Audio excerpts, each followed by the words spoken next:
गांव के मशरकी किनारे पर एक पुरानी हवेली थी जिसे लोग भूत बंगला कहते थे। इस हवेली की कहानियां सबको मालूम थी, लेकिन कोई भी वहां जाने की हिम्मत नहीं करता था।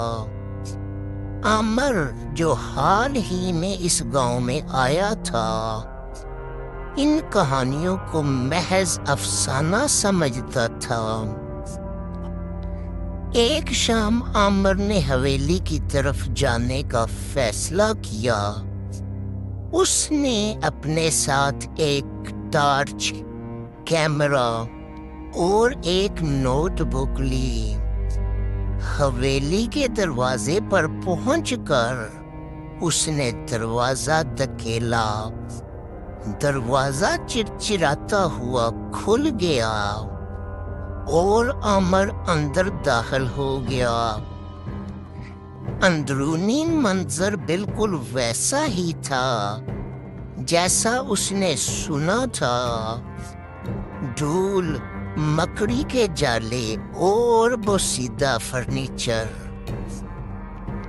आमर ने टॉर्च की रोशनी में हवेली की तलाश शुरू की। वो पुरानी सीढ़ियां चढ़कर ऊपर की मंजिल पर पहुंचा। ऊपर की एक कमरे में एक पुराना आईना था। अचानक उसे महसूस हुआ कि कोई उसकी पुश्त पर है। उसने मुड़कर देखा तो वहां कोई नहीं था। वो आईने के करीब गया और उसमें झांका। आईने में एक पुरइसरार चेहरा नमूदार हुआ।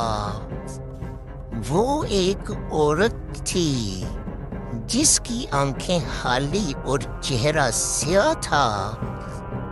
आमर ने फौरन पीछे हटकर चीख मारी, लेकिन वो औरत आईने से निकलकर हकीकत में आ गई। तुम यहाँ क्यों आए हो? उस औरत की आवाज सर्द और दहशत भरी थी।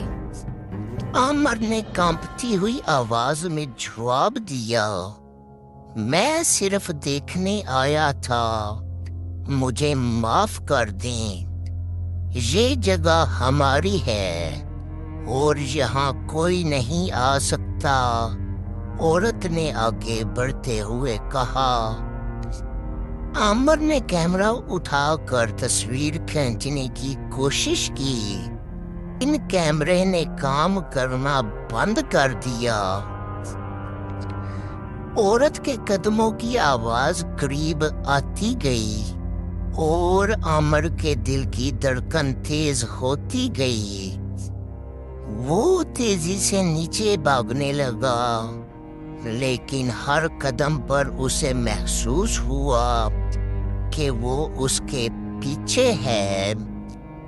आखिरकार आमिर हवेली से बाहर निकल आया और तेजी से अपने घर की तरफ भागा।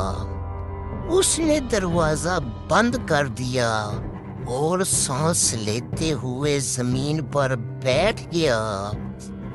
वो रात भर खौफजदा रहा और सो ना सका।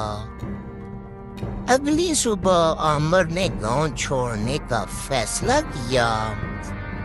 उसने अपने सामान बांधा और गांव को हमेशा के लिए छोड़ दिया। हवेली अब भी वहीं खड़ी है, अपनी खौफनाक कहानियां सुनाने के लिए। कोई भी उसके करीब नहीं जाता और वो हमेशा एक खौफनाक राज की तरह खामोश रहती है।